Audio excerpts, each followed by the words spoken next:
Welcome to our channel. Today we how to set up Microsoft Azure Virtual Machines for DevOps workflows, full guide step by step clearly. To set up Microsoft Azure Virtual Machines for DevOps workflows, start by signing into the Azure portal. Once logged in, navigate to the Virtual Machines section on the left sidebar. Click on that Add button to create a new virtual machine. In the Basics tab, select your subscription and resource group. You can either create a new resource group or select an existing one. Next, enter a name for your virtual machine. Choose the region closest to your team or customers for optimal performance.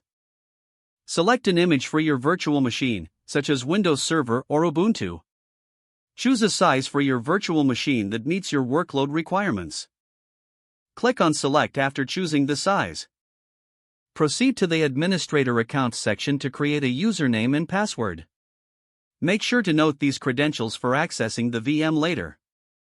In the Inbound Port Rules section, select which ports to open for your DevOps workflow. Commonly opened ports include SSH for Linux or RDP for Windows.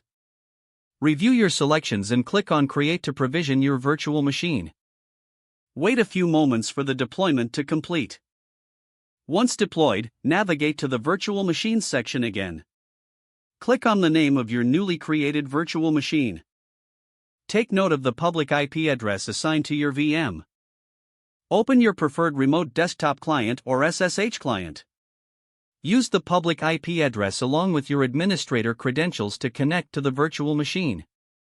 After connecting, configure your development environment by installing necessary tools like Docker or Azure DevOps. Ensure that the required dependencies and libraries are also installed. You may also want to configure security settings and firewall rules to protect your VM. Once your environment is set up, validate the configuration by running a sample project. Finally, document your setup process for future reference or team onboarding. If the page does not load, refresh the browser or try again in a private or incognito window. Make sure you are using the correct email address, then retype it carefully to avoid small typos. Don't forget to like this video and subscribe to our channel for more step-by-step tech guides.